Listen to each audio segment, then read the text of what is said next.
My name is Sara Gepp, and I'm an equine assisted learning facilitator in Southern California in the Los Angeles area.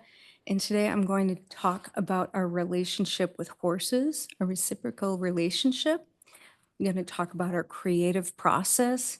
And I'm also going to talk about how we can become more emotionally intelligent by increasing our mindfulness.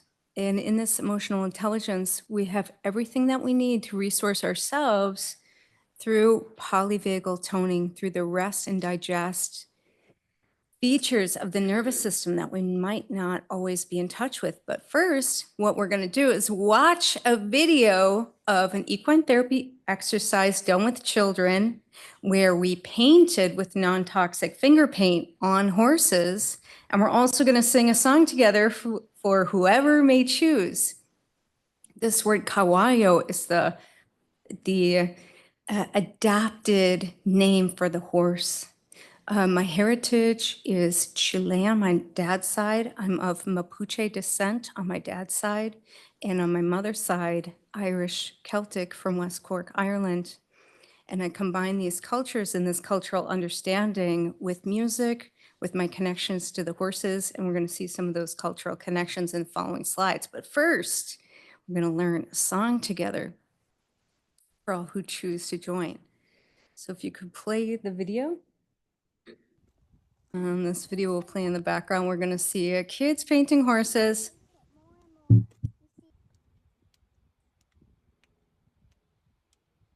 Caballo, caballo, caballo, caballo, caballo, caballo,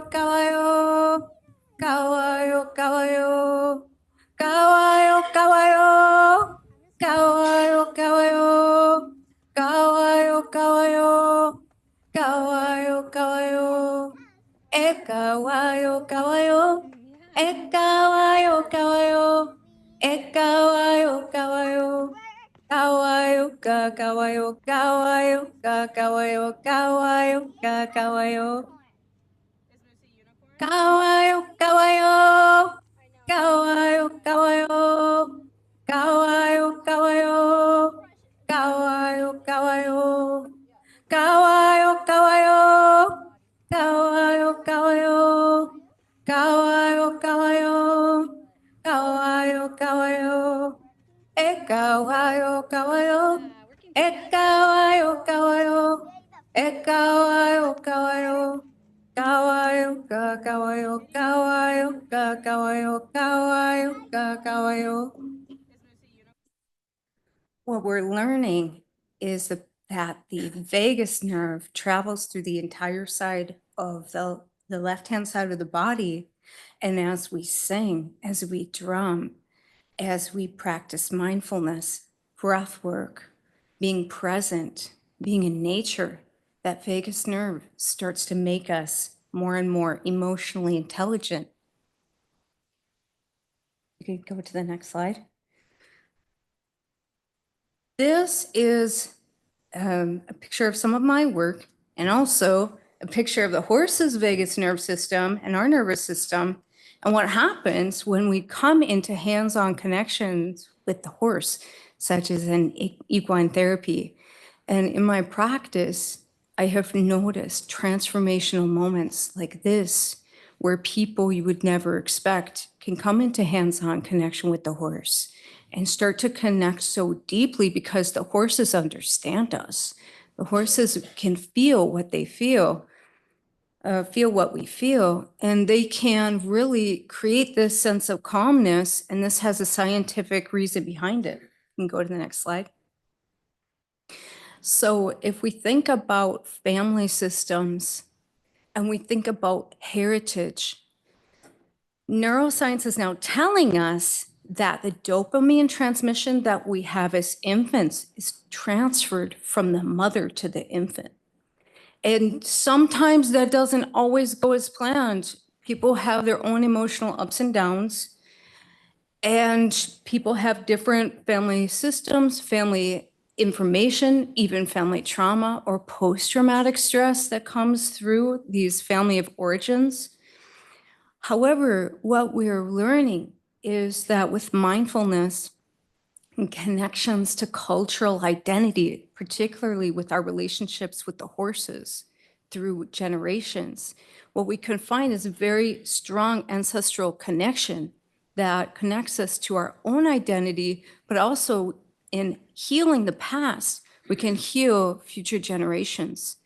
And there is a sense that we have within the nervous system called interoception, which not only tells us how we might be hungry or thirsty, hot or cold, but also embodied emotions that tell us how we may be feeling and what experiences that we may be having in relation to our own sense of safety.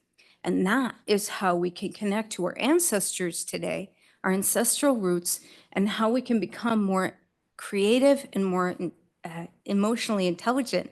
Here's a picture of my dad in nature. Today would have been his 100th birthday. So happy birthday in heaven, Carlos Francisco Gepp, where he later changed his name to Charles Francis Gepp when he moved to America from Chile.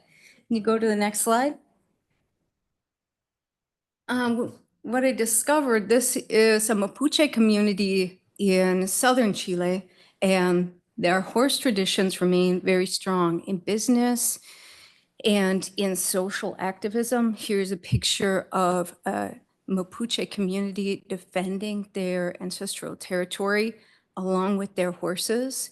And we have a picture on the left. This is AI generated of the human nervous system from someone 1,000 years ago, Mapuche person 1,000 years ago, with their nervous system shown. You can go to the next slide. And here we can't forget about the Celtic person who was wearing a green sweater, no less. Thanks, AI. And the Celtic traditions, this Celtic tradition is Mara, the horse goddess. And we have a singing tradition in Ireland of connecting with these straw masks that shield the person's identity so they may act in a way that they might not in public, such as going around singing, drumming. And also what's pictured here on the right-hand side is placing both hands together, which could be a somatic experience that we can do at any time, which connects the left and right hemispheres of the brain so that we can become more calm. We see this in Anjali Mudra.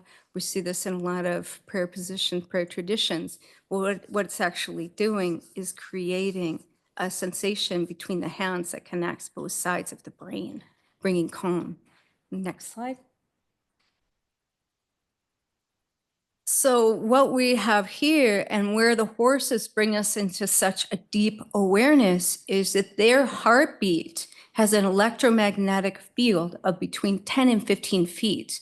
So if we get into the presence of a horse, and I found through my work as an equine assisted learning facilitator, facilitating equine therapy sessions and equine assisted coaching, that no one feels neutral about horses. Either they feel fear most of the time, or just a lot of excitement, and people love horses, but it's never nothing, it's never meh, it's never meh. So we see this kind of symbol of an iceberg where we have the awareness of our feelings, how we're feeling right now. If I asked one of you how you might be feeling, there could be different answers. Maybe it might have nothing to do with an actual emotion. Maybe someone might say, I'm feeling hungry, or I'm feeling stressed out, or I'm feeling hot. But that might not connect to an emotion. But the body, the interoception, we will know in our body how we're feeling or how we're responding to any given situation. And that information could come in the form of pressure, heat, relaxation, feeling of tingling in the body, feeling hot or cold. That sense of interoception can be our superpower, because in practicing mindfulness, particularly mindfulness in nature, we're able to really get down to those granular aspects of our interoception and how we're truly feeling. And deeper truths may mean more inspiration, more emotional intelligence, better communication skills. And most foremost with the horses is that horses bring us into a state of calm. They bring us into the sense of one heartbeat, which is their heartbeat, a heart that is 5 times larger than the human heartbeat. And their heartbeat takes over our heartbeat and regulates the blood pressure, calms the nervous system, and inevitably, no matter how we start out feeling about horses, being in their presence is majestic, and it can be overwhelming no matter what the person feels about horses. Proprioception is the sense of what our body does in a space. It's the way that I can grab for something without looking at it. It's the way that I know that I'm standing on something carpeted surface rather than on sand or something soft or water. And those feelings, they can have a depth of awareness, but really being mindful about where we are, where the body is in a particular space, can create a greater sense of agency in our environment. Next slide, please. Horses and human relationships, they're very authentic because the horses know how we feel. They're always giving us the benefit of the doubt.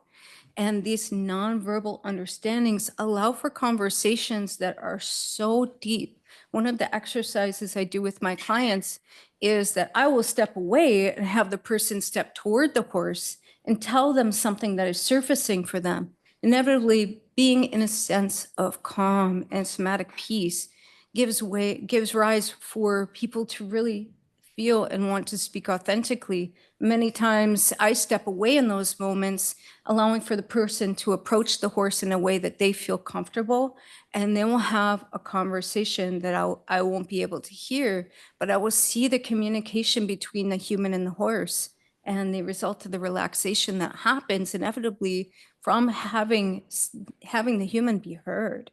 And there's no doubt in my mind after witnessing hundreds of these sessions that people definitely have the sense that they are heard and understood by the horses in my sessions. Next slide, please. Their horses are emitting a frequency that overtakes our hearts while in their presence. And we have lost our connection to the horse. We no longer need them as beasts of burden for the most part.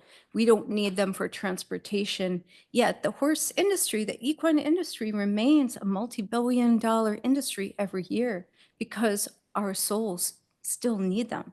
Imagery of horses evoke emotions at a very deep level. We know with this relationship, we know this connection between the horse and the human. It's familiar, it's ancestral for many cultures around the globe. And it's something that creates a deep sense of calm. Even seeing an image of a horse can create a lot of serenity and calmness connection between the person, because the horse's hearts, and we will remember this inside of our DNA memory system, the horse's hearts regulate our hearts, and that connection can regulate our experience and foster greater creativity in terms of their emotional presence, our emotional presence. And that relationship is so historical and so bonded. Next slide, please. So that's about it for my slides and my presentations. I've seen incredible transformations happen with youth, with teenagers, with adults using equine assisted learning and in the context of equine therapies. You can connect with me by scanning this QR code, closetotheearth.com. And remember, you are your ancestors' wildest dreams. Thank you for listening. Ciao to mai.